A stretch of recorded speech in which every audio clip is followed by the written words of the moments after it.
And so, everybody, welcome back to DeSci Rising. My name is Jelani. For those of you who don't know, this is our eighth episode of DeSci Rising, and this is a series put on by DeSci World, where our goal is to provide an opportunity for many of the wonderful projects on our growing DeSci World dashboard to just formally introduce themselves, update their progress, highlight their achievements, and just generally engage with both the DeSci world and wider DeSci community.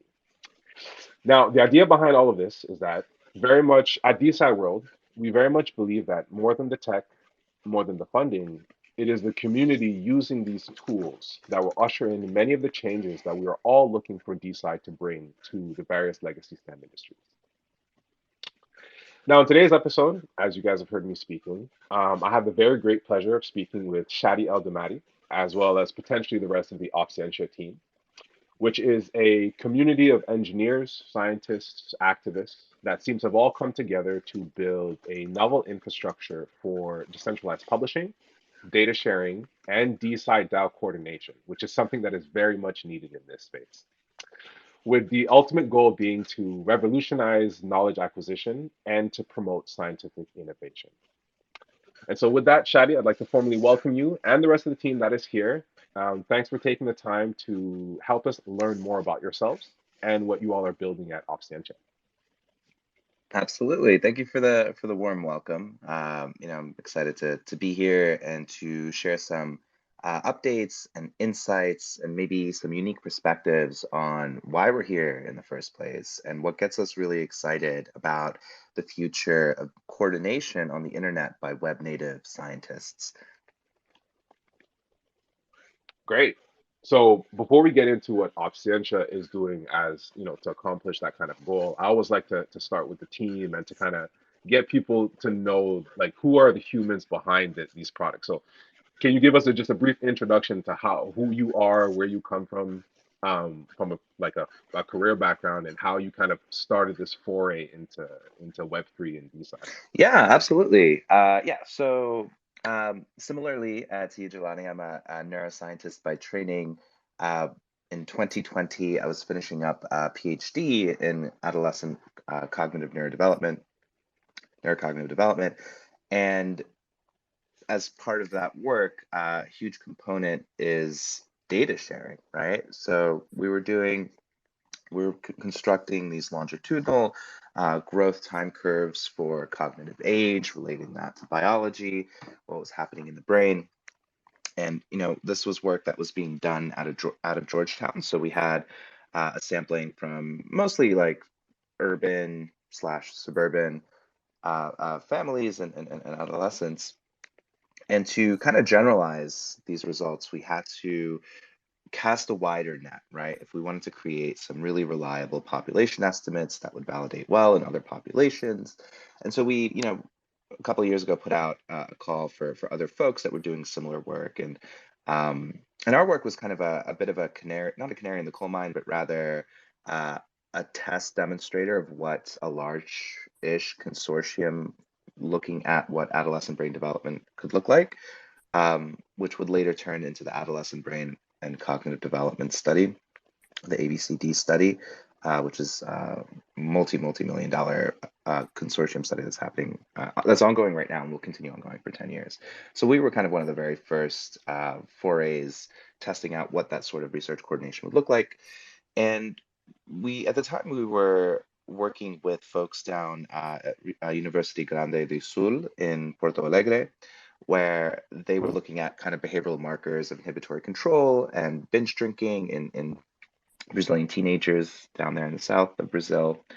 And we also had a collaboration with the University of Melbourne in Australia, where they were looking, kind of repeating a lot of the same protocols that we were doing imaging, and looking at inhibitory control. They were looking at risk taking, and they were doing all sorts of really great imaging work there, right? So capturing longitudinal changes in brain structure and all this stuff. Of course, we can go into all the detail if you guys want, but the key there really is for us to generate data that had any meaningful insights as to population estimates, or even, average reconstructions of what like an average 13-year-old brain looks like, right?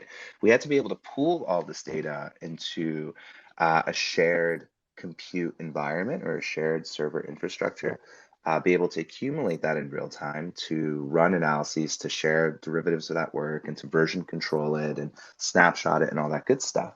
So we actually never got that far to deploying that sort of infrastructure because there was tons of variability from country to country and government to government as to what services we could use or couldn't use, right? So fast forward towards the end of my PhD, so I defended, demonstrated how cognitive age could relate to other life outcomes, like for example, disposition towards violence or aggression, or likelihood of engaging in substance use disorder or having substance use disorder. So at the end of that, we were like, okay, well, we could have done things a little bit better. And what had happened in terms of the infrastructure and the operations underlying the whole effort, and what had happened is, the 2020 global brain hack was just starting up in full swing. And the 2020 global brain hack is really worth noting. I think for anyone who's in DeSci, the global brain hack is an excellent example of how a distributed community of scientists, all working, and trainees and graduate students and science, proximal individuals, right, with code or no code backgrounds, can coordinate and work together to propose, tackle, solve, and share solutions to really important challenges in science. So you can go ahead and take a look at the Brain Hack website. Go ahead and plug it into Google, and you'll see all sorts of crazy work that's come out of it. Things that started off as hackathon projects ended up becoming real products that scientists are starting to use and got funding from governments to look at. And yeah, so at the time, I think we weren't the only ones that were interested in IPFS, but we proposed a project to actually try to build something with IPFS. And so at that time, a few neuroscientists and engineers from Georgetown, so it was myself, Nanak Nahal from the Computational Neuroscience Laboratory down there, Kinsho Kashyap, Shintya Kumar, we all came together and started thinking about, oh, well, how can we actually build something that takes these siloed scientific data sets that are at the University of Melbourne, that are at the University of Rio Grande do Sul, and how can we put them into a shared data substrate where we can all kind of work on it together? And IPFS seemed to be the answer because you could, share data peer-to-peer. You have this ability to pin a data set to a local gateway, say on your institutional server, and somebody else can pull that data set. It's content addressed, that nobody's messed with the bits, or that, that the metadata is the metadata and hasn't been modified since it came off the scanner, for example. And so we put together a solution that added IPFS support to an existing binary data version control software called DataLad. So DataLad, I love talking about DataLad because it's also a really great resource for anyone who's doing any type of work with large scientific data sets. DataLad is a distributed index of data sets. So what you can do with DataLad is you can download, pip install DataLad right on your command line, and then you can clone the entire index. And when you do that, you're actually cloning a bunch of pointers, cryptographic pointers, to data that exists somewhere on the internet. And the really cool thing about it is all of that data have Merkle trees, right? So they have a version history that tells, for each individual data set, that tells you where the data set came from, which cryptographic signing keys made modifications to it, what are the individual contents of the data set, and how they changed over time. And so DataLab was a really great starting point for taking something like a peer-to-peer file sharing service like IPFS with a data structuring and provenance system, which kind of brings one of the two requirements for a shared data infrastructure substrate together. So we took DataLab, DataLad, by the way, is for those that are familiar kind of with Git or GitHub.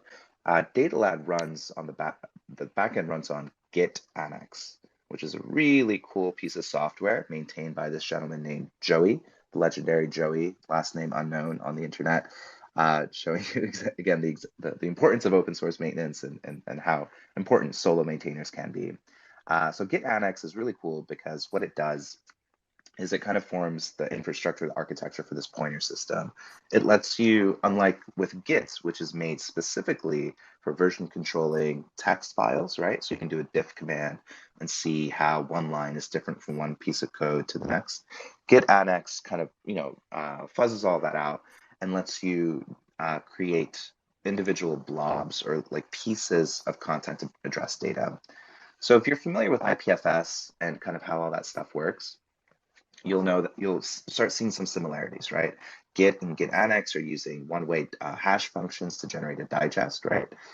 So one-way hash functions are things like a checksum, or not even checksum, but like an MD5 function, which takes some binary stream or stream of strings or whatever, and puts it through this cryptographic function that can only go one way, right? So where you can only go from input to output and not the other way around, and generates a unique 256-bit or 128-bit or some base power of 2 unique identifier that's based off of the actual order of the data that data came from. And so that's very similar to how IPFS works, although it uses its own kind of checksumming or one-way functions there. So yeah, so as you can see, like all of these core components and primitives were all there, but nobody was tying them together.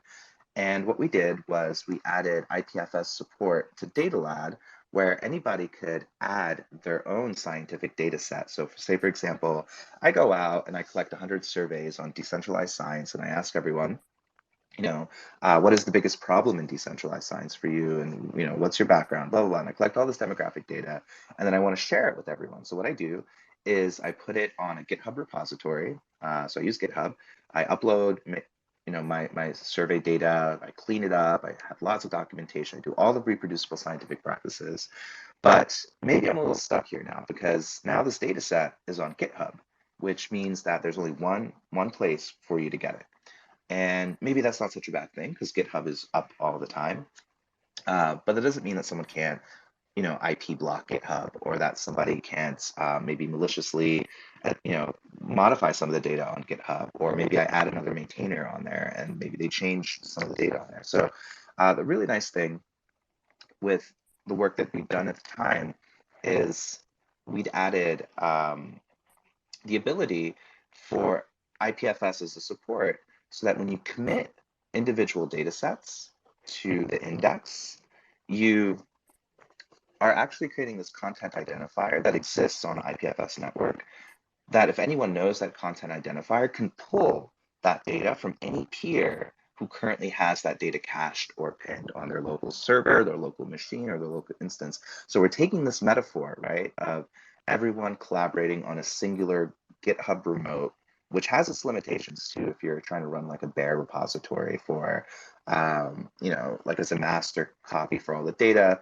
you're going to have tons of limitations using GitHub just for that purpose. You'd have to run your own server. Some people do. And we've now changed that mental model where we all go to this one place and work together in this one, under this one GitHub roof to a place where the people that are making modifications or working on the data can interact with each other directly. And so this was at the end of 2020. We titled the brain hack "Baby Steps Towards DeSci," and it caught a bit of interest from the wider neuroimaging community. Some of the folks over at Dartmouth and MIT that were working on DataLad were quite interested in where we were going with this, and they had some data needs that they were interested in kind of building up off of. There was a couple folks from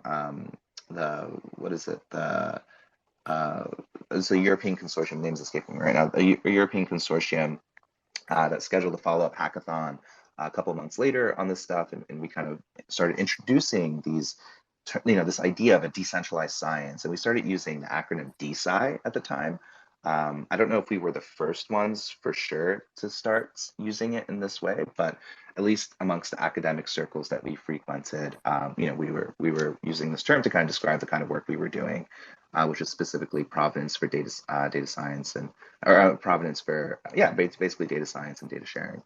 So yeah, that was a very in-depth kind of dive into my background as a neuroscientist, data engineer, how I got started in 2020 with a hackathon within scientific circles to think about how we can make data sharing through the distributed web more streamlined, easier for scientists to use, and frankly to kind of move away from a mental model of collaborating in siloed instances and thinking more about how we can begin working together directly as peers on the internet. Shaggy, thank you for that. That was indeed quite detailed, and I will not shy away from the fact that some of that did go over my head. I'm a neuroimmunologist, but not in neuro. I know in imaging there's a lot of data processing and big data usage that I have not had the opportunity and the pleasure of getting into, but it all sounds very much in line with exactly what, the DeSci space is trying to do, bring together individuals in a slightly less or frictionless means as much as possible, and to do it in a streamlined fashion. Um, so before I get into my other questions, Rashmi, I see you've popped on. Would you please take the time to just introduce yourself and kind of your foray into Web3 and how you joined the Absentia team? Yeah, thank you. Hey everyone, I'm Rashmi, and I joined Web3 after quitting my job in 2021. So after graduating in computer science, I was working in a Web3 startup, which was mainly in architecture visualization. I was a web developer there. And then, so while working there, I kind of like got introduced to Gitcoin and then started participating in hackathons. There, I won a few bounties, which gave me the confidence boost to like, okay, yeah, I can just like jump into Web3 even though I do not know any smart contract stuff. And after that, after jumping into hackathon stuff in Web3, I started like working in a few companies, like startups and everyone, like with creative boardroom. And after that, I recently joined OpSci like 1 month ago. I was just kind of like exploring DeSci world. My friend Jasmine introduced to this group called Web3 and Web3 Science. So there I was looking for jobs, and that's how I met Shadi. And yeah, I joined OpSci. So it's I come from a developer background. I know a little bit of like DAOs and stuff and everything, but I was really new to research and scientific world. But it's been really nice getting to know how this whole ecosystem works and being able to contribute to it. I majorly uh, work in OpSci Commons. It's a data sharing and data archival platform. So yeah, it's been really good. And that's great to hear. I love to hear, I love to see that people are actually finding jobs in DeSci and especially finding things that fit with their particular interests, whether they have the background for or not. I think there's a lot of opportunity here in the space that people don't quite know about. And as we start to build out our careers in this space, I think that'll help us push us further, um, of course. Caleb, I brought you up as well. Please feel free to unmute yourself and introduce yourself and, talk about how you came to Absentia. Hey, yeah, can you hear me? Yes, we can hear you. Awesome. Yeah, so Shadi and I met for OpSci stuff like probably a year ago. And then I just said, hey, I want to help out. Um, I'm a software developer.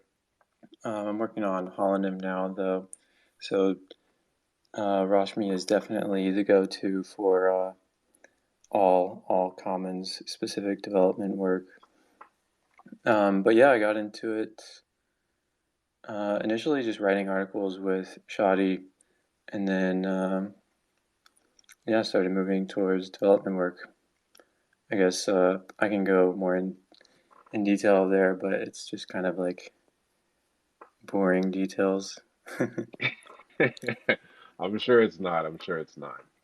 But maybe as we start to talk a little bit more about OpSci and the what OpSci is trying to do and the different aspects of OpSci, we can weigh in on what different people's contributions are.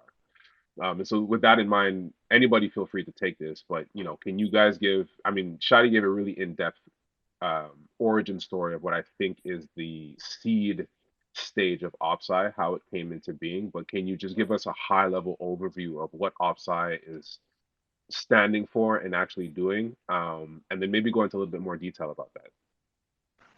Yeah, absolutely. Yeah, thanks for the prompt there. So it's in the name, right? OpSci, Open Science. And that's kind of the philosophy that we started off with at the very, very beginning, kind of respecting our roots, emerging out of an open, collaborative, inclusive hackathon community, and specifically with the idea of pushing science forward. So OpSci at the very beginning was focused purely on data. As the work that we were doing started kind of catching on, and we started drawing these horizontal connections between different elements in the emerging Web3 stack, a more crystal picture of what a web native science framework really looked like began to emerge. So OpSci today, as it is, provides services for data sharing through our portal called Commons. And very soon, we'll be also announcing or releasing in stages some of our vision for what's an open science society of web native researchers coordinating over the internet looks like, where we tie funding, right, to verifiable open science impact. And I can go into more detail on what we mean by all of that. But that would be the one liner if I had to give it just so. That's great. You talk about, in going through your website, you talk about, actually, you know what? I think the one of the better questions to start is, you make reference to how you started this, in that you did already have collaborations with other institutions from various places throughout the world, and though that might have had some friction to it, it was still going on. And as a scientist, I think all of us here who are scientists know that we often tend to have these cross-regional coalitions or consortium of individuals that contribute on a particular project. So since that already exists in the traditional world,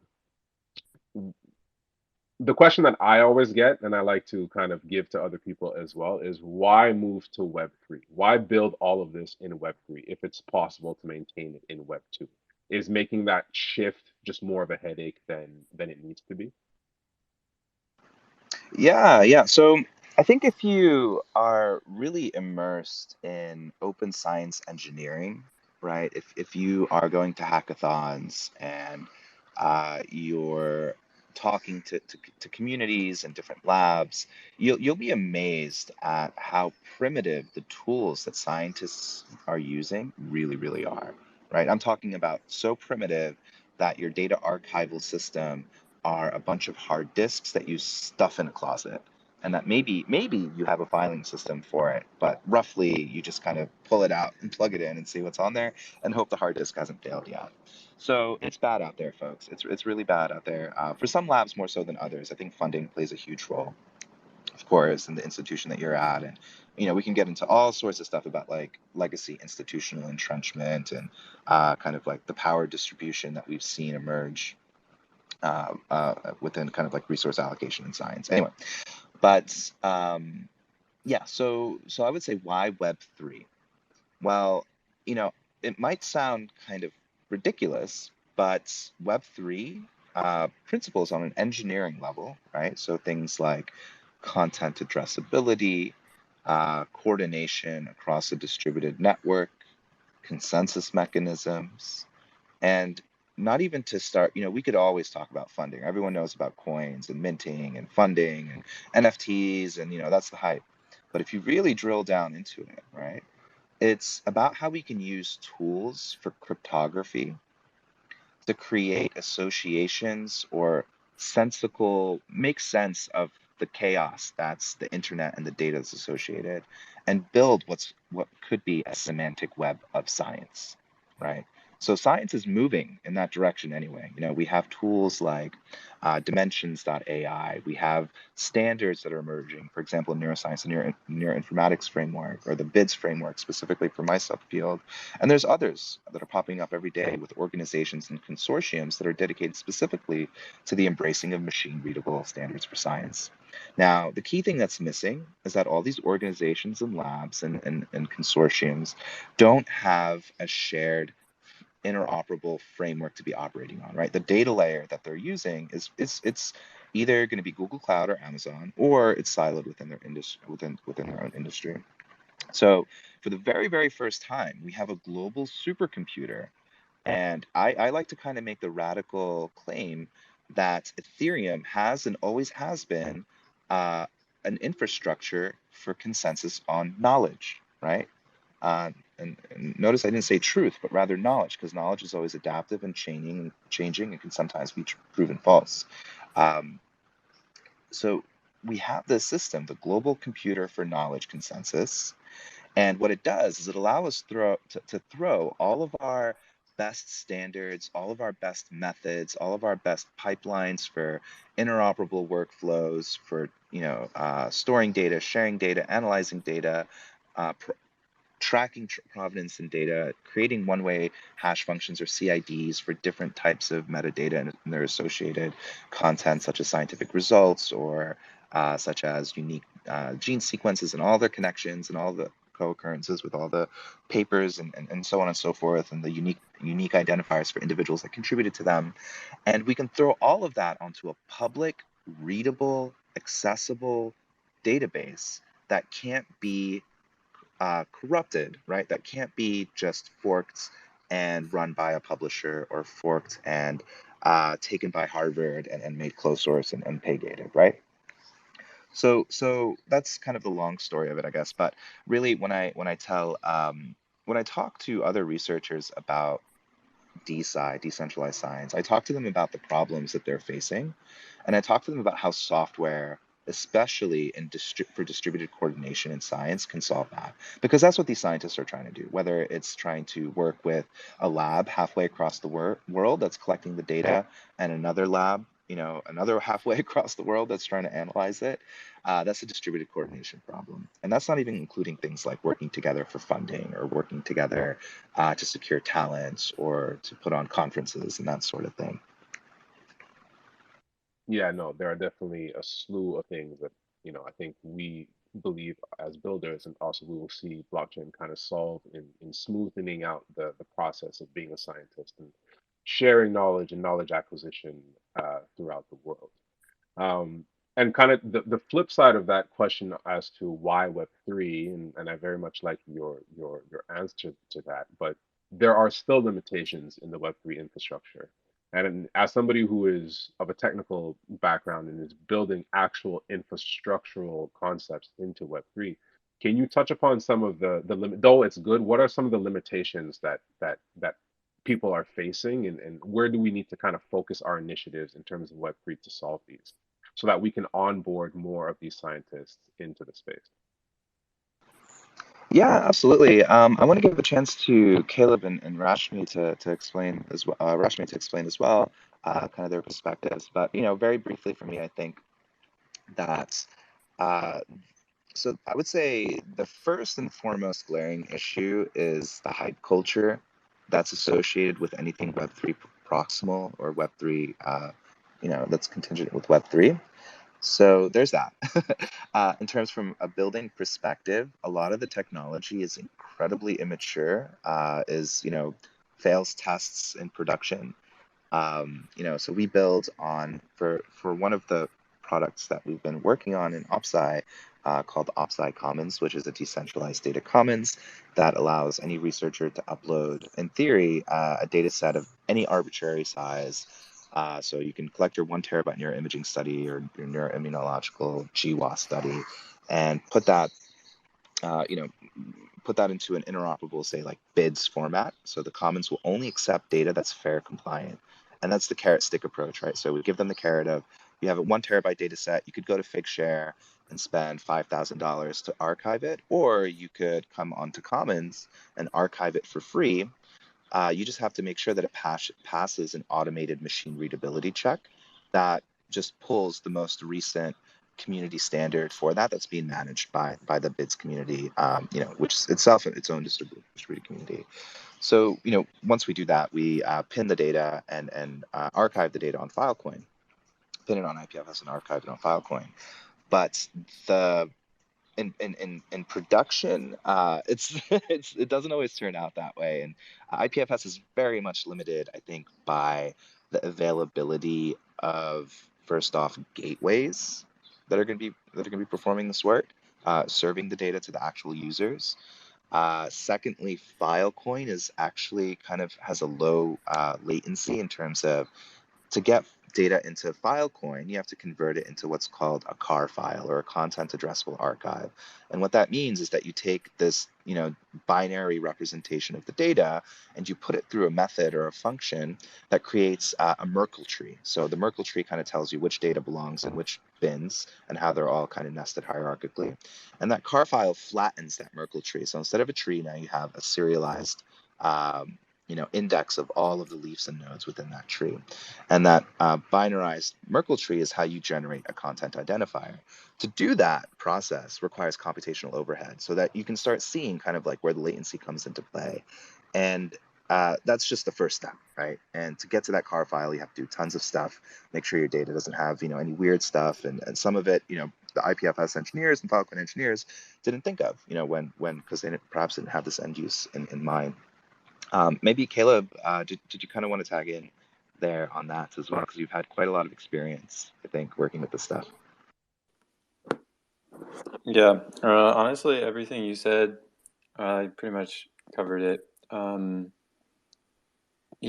would say that the Protocol Labs ecosystem is evolving pretty quickly. Like, they're aware of the bandwidth issues and stuff, but the technology is just young.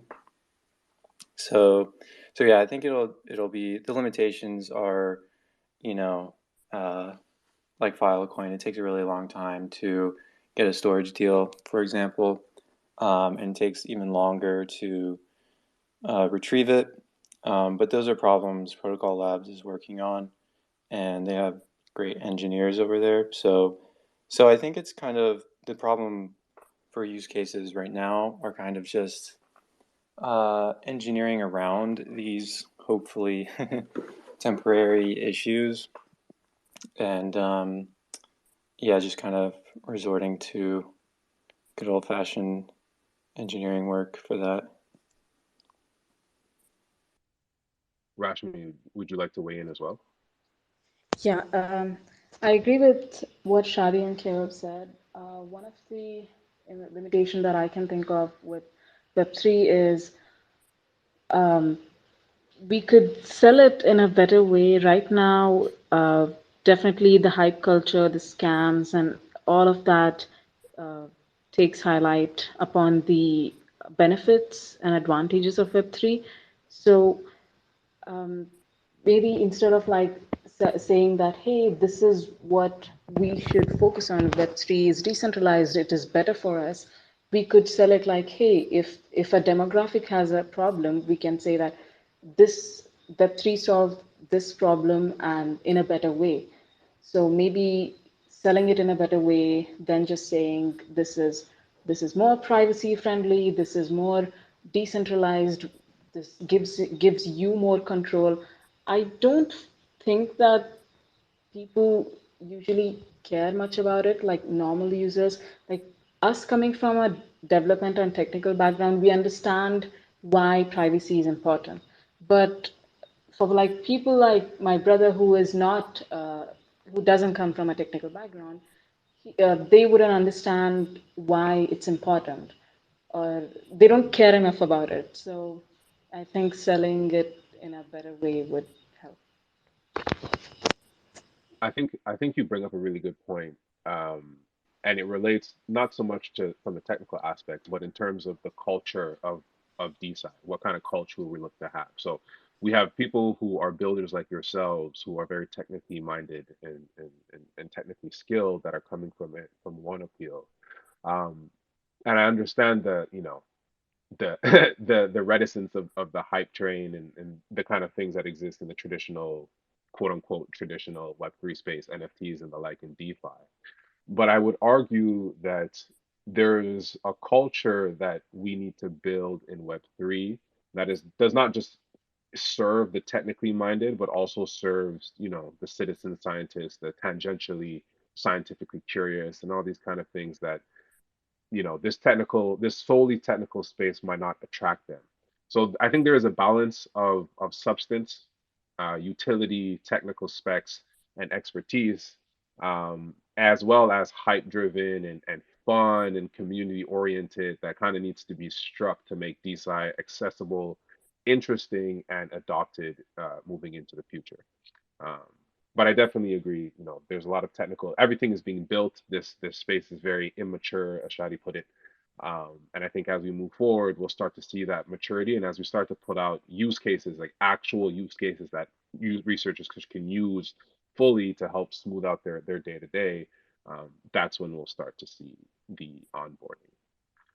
Um, and so, to kind of go back to OpSci's or OpSci's mission statement, like, let me ask all three of you, or I guess whoever wants to answer, like, what is your version, what is your view of open science specifically? How do you envision open science actually working, in this world?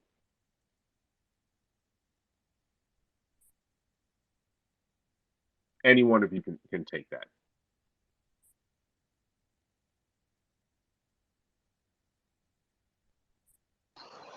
I think everyone knows how what my view is. I just can't stop talking about it. But my view of open science really is one of it's one of how should I describe this succinctly, of accessible, mutable, interoperable knowledge structures, right? So what do I mean by that? Knowledge that is structured in a meaningful way, that has links to provenance, right? The origin of where that knowledge came from, along with supplemental methods to execute on those knowledge artifacts and derive new knowledge artifacts, and as well as the objective functions, or kind of, the sidecars that we'll need to constantly do the gut check with ourselves and say, hey, is this model, is this data still relevant? Is it still, meeting the criteria for creating, for passing the threshold of this result informs our development of a vaccine, or an association between behavior and some sort of biological marker, right? So my view, open science really is there's a cultural component to it, right? Which is, you have to have this philosophy that science is made to be shared openly as it's being produced, and that's, it's not so much about perhaps this, on the contra side, this game that you're playing where you cover up your homework so that you can get the candy from the teacher first and get tenure before anybody else does, right? So open science is a rejection of that legacy system of kind of like these gentlemen elite scientists, and it's more kind of akin to how open source communities like, the Linux community, or as you'll find all over the world in the Apache community, or on GitHub or wherever, uh, working kind of with those ideals of transparency, openness, collaboration, inclusivity.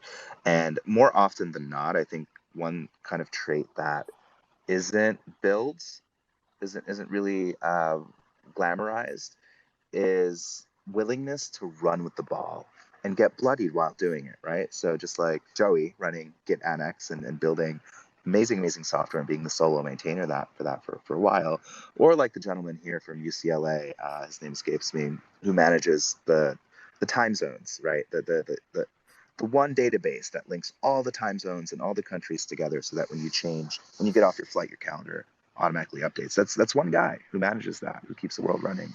So yeah, so I think open science is characterized by grits, as well as all the other things that I've mentioned. And I'd like to add a special shout out to Alexandra from Sci-Hub, right? They're going through their own issues right now. They have been going through their own issues, but they've been a critical database for many scientists throughout the world. So honorable shout out to them. Um, and so with kind of that kind of thought in mind, or Rashmi, do you want to take one? Go ahead.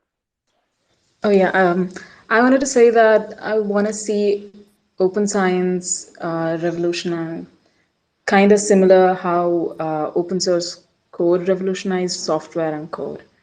So it would be really nice to see that and uh, promote everyone to follow the fair way of sharing research and data, which is findable, accessible, interoperable, and repeatable. Yeah, so that's all I have to say on this. No, that's very nice. That's very nice, and it's exactly what I think we're all hoping to see. The I guess the hard question that kind of follows in this is that open science.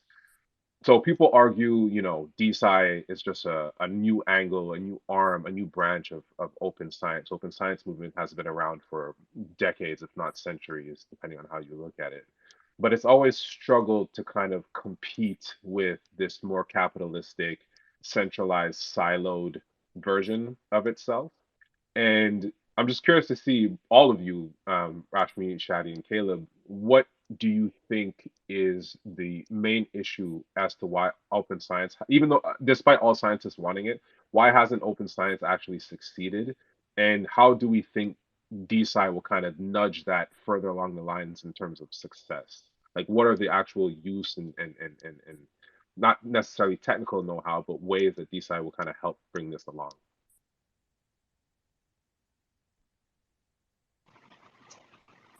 Maybe I'll go first here. Do forgive me if I do push back and say that open science has succeeded in a lot of ways. I mean, today I can go on the internet and download a 100 micron resolution image of the entire human brain, right? And I can also, in one single command line, install a bunch of software to manipulate that and create my own overlays with genetic associations of expression within different parts of that brain. Um, I can go on to bioarchive and I can download tons of science insights and knowledge before it even hits the journals, right? So I think the open science movement has been yeah, I'm incredibly in awe of what these folks have achieved. And and this is again, I think like it's just absolutely fascinating, right? So it's the system that we live in as scientists isn't, I think capitalism is definitely one way to look at it, but there's also a very strong degree of government subsidy. So if we kind of follow the life cycle of money in science, right? It starts off almost more often than not, it's going to start off with the federal government fulfilling some sort of mandate through, at least in the United States, through the executive branch, where we have the NIH and NSF. They're sitting underneath that. And then there's these folks that are in charge of kind of like figuring out what are these different domains that we're going to allocate funds for. Scientists through their institutions, which carry the liability for receiving grants from the government so that they can comply with regulations, that they can financially be able to support them, put up the money for the experiments and get reimbursed later from the government. They get the money from the government. They skim off at least 20 or 30% in indirect costs that goes straight to the university. And again, there's a lot to dive into here in the economics of the feudalism of scientific funding by a handful of select R1 universities, top tier research universities. That funding then goes to the scientists, and they have some budget, and the budget will have experiments, personnel, and at the very bottom end of it, maybe that might have like some article, a budget for publishing articles, or a budget for sharing data if they've thought about it that far. All right, so you finished the research, you paid everybody out, you did all that stuff. Now you're closing out your grants, and you need to submit all of your grad students' papers. Well, if you're going to be submitting them open access to kind of comply with the new executive guidance from the OSTP, the Office of Science, Technology, and Policy, at the White House, well, you're going to have to publish open access. All right, so what are your options if you're publishing open access? If you're really feeling like it's a great paper and you want to go run the gauntlet of the vicious peer review that you'll find on Nature, you can submit it to Nature. And if you make it through that gauntlet, your reward at the end of it is an $11,500 open access charge to publish that data set and to publish that paper. That number can be just as high if you have data in addition to publishing that. So, I think kind of looking at the money, usually what that money cycle is a sink, actually. It goes from the government to the institution. Some of it gets skimmed off, and the rest of it is used to fund the research, the ecosystem of the research. And then the journals are sitting on the other end as this middleman that's just kind of taking their paydays for the privilege of an association with an old name, right? Or a reputable name that's curated the data and can kind of sign off and say this is rigorous research. And there's all sorts of problems with that. Not to say that it's all bad. But yes, so I wouldn't say the open science movement has failed, that there are these large-scale systemic inefficiencies that had to emerge because that was maybe the only way to do it at the time, with the emergence of large-scale national mandates like the Manhattan Project or some of the really kind of important spurts of research leading up to the space race and so on and so forth. The molecular biological revolution and kind of the funding, the Human Genome Project, so on and so forth. So yeah, I hope that answers that question. I kind of forgot what it's about actually. It's okay. So first and foremost, I love the pushback. I appreciate, going back and forth about different topics. My original statement was not so much that the open science failed, but that it was limited. It had not reached prominence or at least optimal activity as what it set out to do from the beginning. So yes, you have access, and as scientists who are part of an institution, we do have access, and the internet has brought the access to certain scientific research, but there is still a lot of gated, siloed aspects to science. And Ed Bourgeois, who was here in the audience, spoke about this last week. He's a farmer, and talks about how it's very difficult to gain access to science that may be pertinent to the kind of career basis that he's working with. And I can assuming that occurs across various institutions, industries in the world. So as scientists, we're a little bit gifted in terms of we can get this access through institutional affiliation. But I think open science has not met its full potential in terms of helping open that up to everybody indiscriminately, no matter where you are in the world. So that's the only point of one of the few points of quote unquote failure I feel I have not seen, or I have seen, and then I'm hoping for DeSci to kind of switch that. I just want to know your opinion on how you view DeSci being able to do that.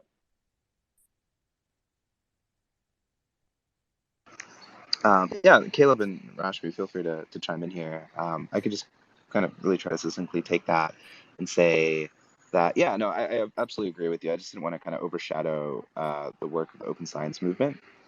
There's still tons of data that's locked up, right? Like if you wanted access to the ABCD data set that I was discussing earlier, which is a massive, huge corpus of the developing brain from ages 11 into young adulthood. And this is a project that's going to be going on for 10 years. And pre-post COVID, like anything you can imagine is being collected in this data set of young people regarding kind of their development. You have to have some pretty significant credentials in order to get into that consortium, and not even just like for issues related to PII or like private identifying information or health information, even derived works of that data set. They're kind of slow to make their way to the rest of the public. And so some of it is, oh, well, we want to protect the data and give the scientists, receive these grants and put in the work first, pecking rights or first eating rights on the results so that they can, further their careers and get all their nice papers out and not get scooped. And then the other part of it is really that we don't have the best infrastructure to share this stuff with the rest of the world. So where Web3 kind of, I think, really steps in here is this concept of being able to connect individuals that are running nodes or machines together, right? So where everyone can share the data with each other, as opposed to relying on NIH to run this pay-gated or credential-gated ecosystem that you have to be at an institution that's going to sign a data release waiver in order for you to even get into it. So yes, I think kind of the peer-to-peer nature opens up some of these kind of categories, right? So like being able to share data and pieces of data with those that are all viewing it or interacting with it, either as citizen scientists or as hardcore informaticians or engineers. I think that'll be one way forward. And one way that I'm not even going to go into depth here because we're at the top of the hour almost is governance, as data governance and like decision making over how we should treat data, how we should share data, how we should think about standards for working on that data, and also like wider scale civic discourse on ethics as well. Regarding data and all of its implications in scientific knowledge, because science changes the world, and not all change can be in our best interest. That is very true. And as we are approaching the top of the hour, I will keep the space open for people who want to have questions, and if our guests can stay on for sure. But just to kind of bring it back to OpSci, can you divulge? So you hinted at it at the beginning, but what is in OpSci's roadmap? Like, what can we expect as a community to see from you guys down the road? Yeah. So OpSci started off with data sharing as a challenge, and that's something that we're still very much committed to. That is still really important for us moving forward. So we'll be releasing by the end of this year an updated version of our data sharing commons with kind of a new streamlined UX for users, specifically geared towards scientists. We started building this on Ocean Protocol, but you'll notice that a ton of the Web3 functionality has been kind of pretty much just moved out. At the only kind of Web3 functionality is IPFS Filecoin support, and just kind of moving all of the wallet transactions, either removing them or moving them to the back end and minimizing that as much as possible. In the medium term, we're proving out this concept for an X society, right? An X where X can be put in your favorite scientific society or what have you. And what an X society is a community that has a configurable onboarding ramp that's targeted for a specific community of experts, right? So the idea here is we want to show how you can onboard experts, validate their credentials as experts, and upon this automated validation, mint what's called an impact certificate tied to their on-chain and off-chain academic presence. So we seek to demonstrate the ability to show how your off-chain activity can be used to inform an on-chain reputation, and how your on-chain activity, like for example, publishing a data set on Commons as a proof of replicability or a proof of engaging in reproducible science, allows you to mint certificates of open science impact that can appear on impact marketplaces run by other impact capitalists or grant-making organizations. And researchers can be funded both proactively, right? So you can see a researcher who has verifiable off and on-chain impact, and you like that scientist's work, and you want to toss them $10 for coffee, and in a way you get a piece of the work that they've done, and by having a redeemable receipt of that impact certificate. Or other things like, for example, retroactive funding, where a researcher has done all the work, putting a data set in an interoperable format. It's taken maybe a couple months to do so. They get minted an impact certificate by publishing it through Commons, And then that impact certificate appears on impact marketplaces, and people can reimburse them for the time and effort spent. Or even there could be prizes specifically. And it'll be exciting to see how the impact certificate and hyper certificate models evolve through the Gitcoin DAO and Protocol Labs. So I think, we're going to expect an update to both our websites. We'll be putting out kind of feelers for some of this technology amongst the academic community. And we're looking to kind of onboard an early community of pilot testers for this, with the intention of slowly opening it up to academics that are seeking for alternative routes of funding. And then we're actively pursuing collaborations with existing publishers to be able to get that reputational stamp of approval from recognized publishers and those in the industry to incentivize scientists to begin operating in this way, right? So bringing together that history of the open science badging system that kind of emerged to fight some of these issues with bias and kind of lock-in of basically winner-take-all mechanisms there, or dynamics. And merging that with Web3 incentive loops and specifically for open science impact and practice. So keep an eye out for the OpSci Society model. We'll be releasing an update to the website in the next month or so. And and if you're interested in being a beta tester or participating in that, there'll be a form which you can sign up for. So just a little preview of what we've got down the line coming up. That all sounds super exciting. I think a major, one of the major initiatives that the DeSci space is looking to tackle is this form of identification, credibility, credentials that can be tagged onto individuals for their actual contribution within the space and also outside the space in a way that is verifiable and people can trust. So I'm glad to see that OpSci is taking a stab at this. It sounds like it'll be an interesting adventure. There are a lot of organizations and protocols doing it, and I hope that everyone succeeds and that we can do this in a very interoperable manner, such that your credentials or the credentials that are set by OpSci are interchangeable with any of them or recognizable with any of them of the other entities in the DeSci space. So on that particular note, I have a slew of questions, but I'm not going to take up more time. We have 3 people who have requested to come up and ask questions. So I will bring you all on and allow you to ask the team your particular questions. So I'm just bringing up Ed now. Ed, if you have questions, please feel free to ask them. For people who don't know me, I'm a farmer, but I also consider myself a scientist and a researcher, even though I've never worked in the academia. And I got background. And I wanted to make a comment on the way we look at open science.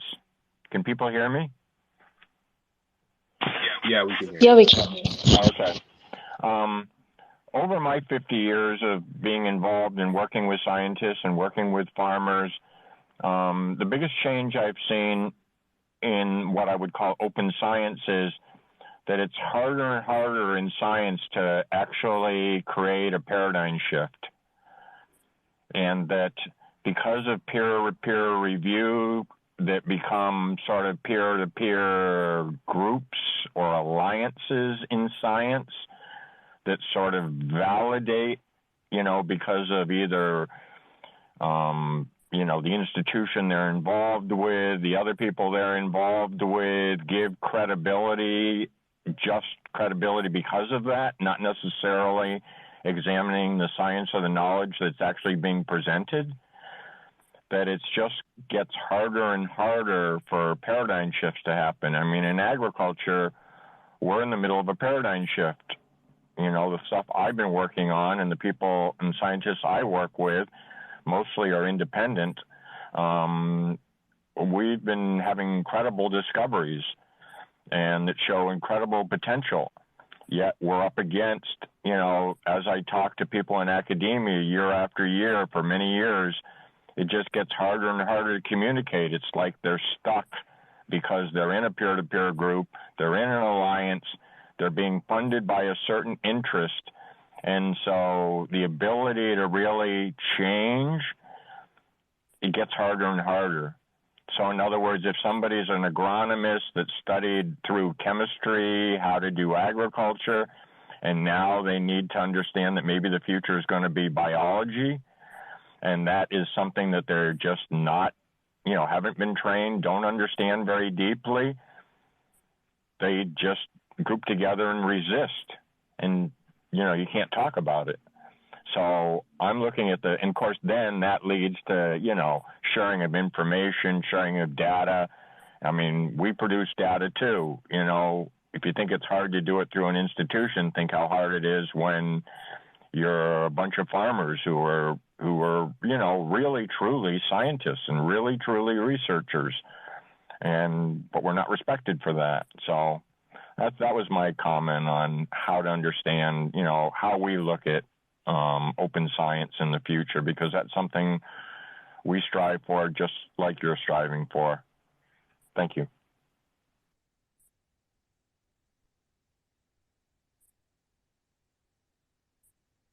Oh, wait, Shadi was, sorry. Bring Shadi back on. Can I Thanks speak for, now? yeah, oh, hold on, Maria, 1 second. I'm just going to give Right. Shadi the opportunity to answer Ed. Ed, always a great time to hear from you. You always bring up really good points. Shadi, if you have something to say, please go ahead. Yeah, just really briefly, I think you're absolutely right, Ed. I'm very keen to just chat with you a little bit more to learn more about kind of your flows and the tools that you use and the kind of data you work with. But yeah, I think like as science kind of gets more complex, the breadth of knowledge is becoming deeper and deeper and deeper.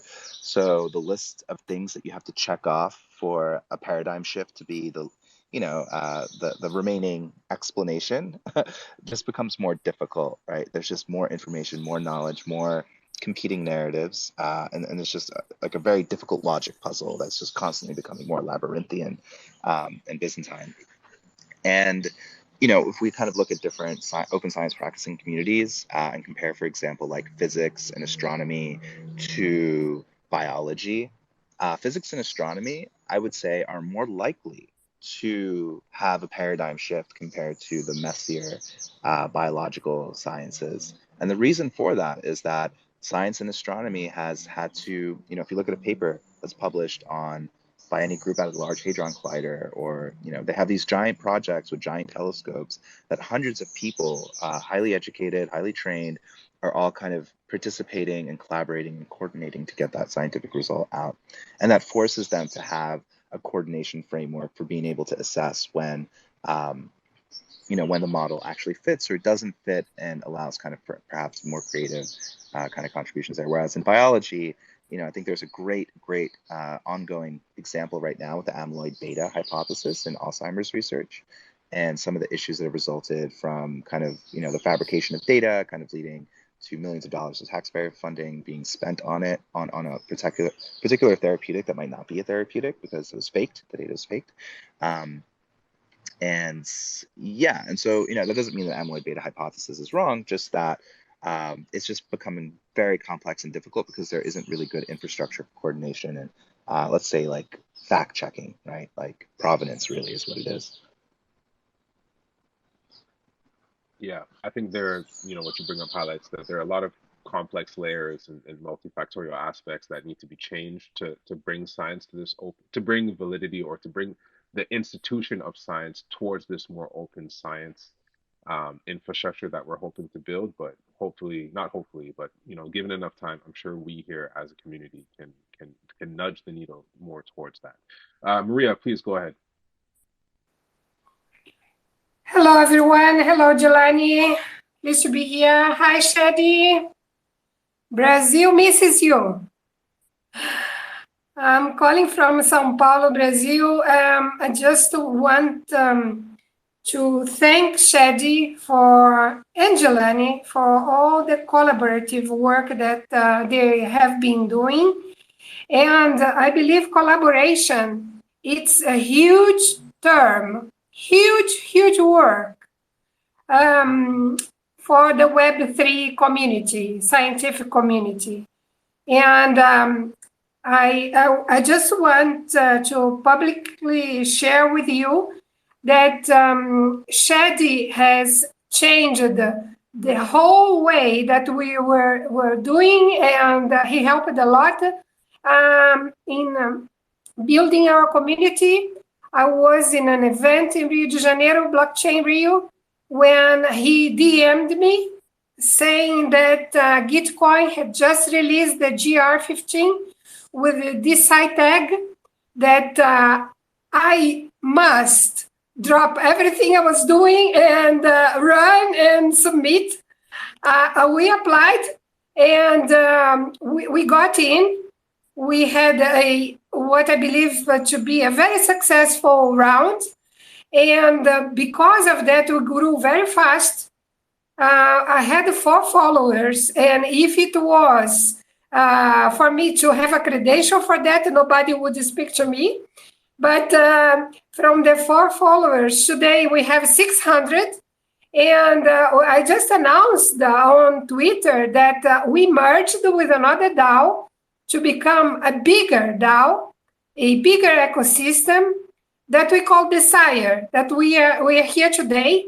And I thank you not only Shed for that, but also Jelani. You know, I had the opportunity to speak on the spaces that you give to us as well. You know, this makes a big difference, guys. And I just want to give my testimony that collaboration it's a big key in this new world that we are opening. Absolutely, Maria. Thank you for shouting us out, and thank you for highlighting the collaborative aspect and spirit that we're hoping to bring all as a community in this space. I think one of the most beautiful things, one of the things I enjoy the most, is getting to speak with all these team leads and forming these kind of relationships that I think will help all of us move forward together. Because I think we all fit. We're all pieces of a puzzle to DeSci, and we're all going to kind of bring our best game to make DeSci into a beautiful mosaic space that helps everybody. So thank you for that, Maria. Obviously, thank you for that, the OpSci team.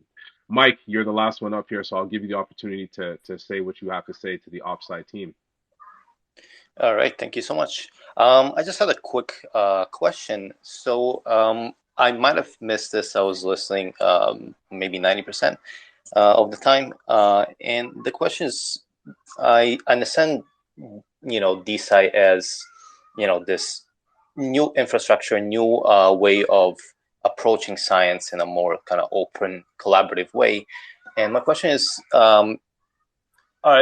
are we just making it like open source science, which, you discussed this, that it already existed and so on, but is there like an economic or funding model that's different from, what already exists? And did I miss it, or is it like not part of what you're proposing?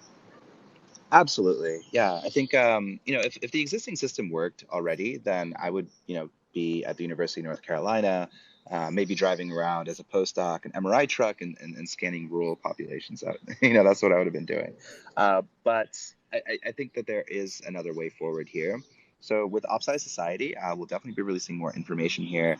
What we're doing effectively is we're in that entire funding loop that I discussed earlier, or rather funding sink, right, are evaluation metrics for scientists. So how do you actually allocate grants? This is a non-trivial challenge for anyone that's unfortunately in this position of having to figure out how to, give money to a bunch of different competing interest groups that are all making really great arguments why they, instead of anyone else, should get that money to research their idea. It's a very non-trivial problem.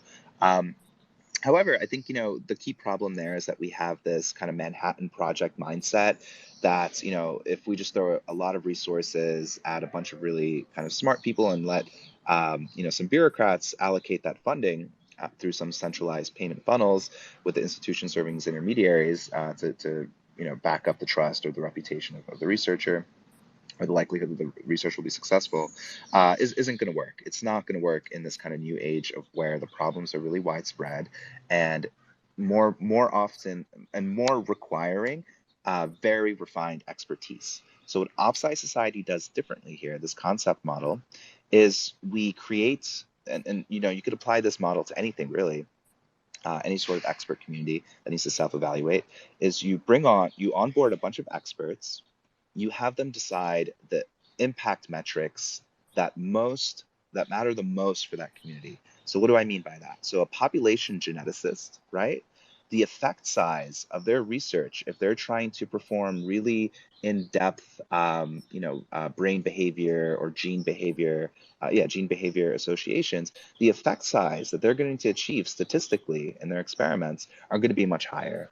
So they're going to value and find research that has very significant and small effect sizes to be able to distinguish these large scale effects in small populations as well as large populations much more impactful than, for example, an exploratory geneticist who might be doing a pilot study with 20 researchers and is looking for an initial direction. So what we've done here is this concept or idea of where a community comes together, chooses the evaluation metrics for which their work can be judged for the impact of their work, for statistically, rigorously, societally, so on and so forth, and they decide how to mint impact certificates or basically notarizations of the work that's being done in the space, so that other funders can make the decision to purchase those impact certificates and fund that community.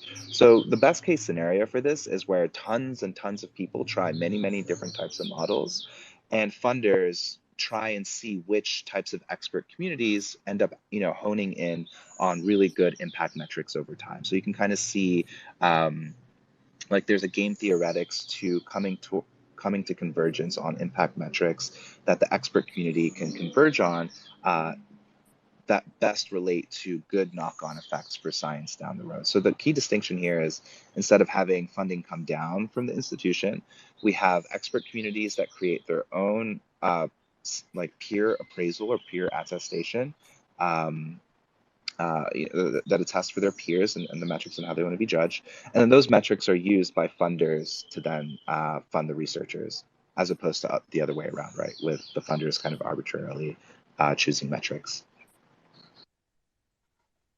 I understand. And this is a great explanation. And I just have a quick question. Is there like some kind of forum or Discord or anywhere to kind of collaborate and discuss, these topics? Or is it just like Twitter Spaces? Oh, absolutely. Yeah, we do have a forum. You can go on hack.opsci.io, and we can definitely continue the conversation in long form there. Or you can join us in our Discord, and we can continue the conversation async. Perfect. Thank you so much. So alongside with that, as we have gone over our time a little bit, Shadi, can you give the community just an idea how they can help contribute to OpSci's mission? Yeah, absolutely. So OpSci is looking to kind of grow its core community of both community engagements, developers, and folks to help us run operations. I myself am becoming more involved with Holonym, which is a Web3 protocol that we've spun out of some of the identity work that we've been doing. So actively looking for folks to kind of help us take the reins and carry these projects out to their full potential. So actively looking to kind of grow our core team and contributors. You can get involved by going to our Discord, which there should be a link on our website there, opsci.io. You can also learn more about the OpSci ecosystem by going to pulse.opsci.io, which is our blog, and you can read more kind of about our motivations and kind of track our history and how we got to where we are today. And let's see, how else can you get involved? And if you're a scientist, specifically Ed, I don't think he's in here anymore. I would love to speak to you about why Web3 and what excites you about the space, and how we can help you achieve your goals as either an independent or an institutional scientist. Great. Yes, let's keep these conversations going. Hit up OpSci in all the vectors that Shadi just spoke about, their forum, their website, through Holonym. And I wish we had more time to speak about Holonym, because I think credential and identity is an important topic, and I would love to have that. So I will definitely have you guys back on to talk more about it. But that is all we have for today. So again, thank you, Shadi, and the rest of the OpSci team, Rashmi and Caleb, for coming up and speaking with us. A lot of knowledge, a lot of gems, a lot of interesting insights into the space. Thank you, everybody who asked questions and engaged with us. That's the only way we're going to move forward, is building these networks of engagement, building this network of cooperation and collaboration. That's the only future that we have. And so with that, closing remarks being, As usual, everybody who's here, DeSci, the DeSci community, and the participants, everyone who's listening on to this DeSci Rising episode will be contacted for POAPs. And something that we haven't spoken about previously, but I want to highlight here, if you would like to support the initiatives like DeSci Rising and other things that we're working at DeSci World, please feel free to go and mint one of our microbe NFTs. These represent the MVP status in the DeSci World ecosystem that is currently building and getting bigger and bigger. And we're integrating and designing a slew of utilities behind these to reward our early supporters. So please feel free to go and do that if you'd like to support more of these initiatives. And so with that, everybody, thank you again all for coming. I hope you all have a great weekend and stay tuned for episode 9 of DeSci Rising that will be coming next week. Bye, everybody. Have a great one. Thank you, Jelani. It's been an absolute pleasure, and thank you, everyone. Take care. Have a great It really weekend. has, Shadi. Have a great one, man. Thank you. Thank you, everyone. Bye. Bye, Take care. Rashmi. Bye, Bye Caleb. now. Bye, everybody.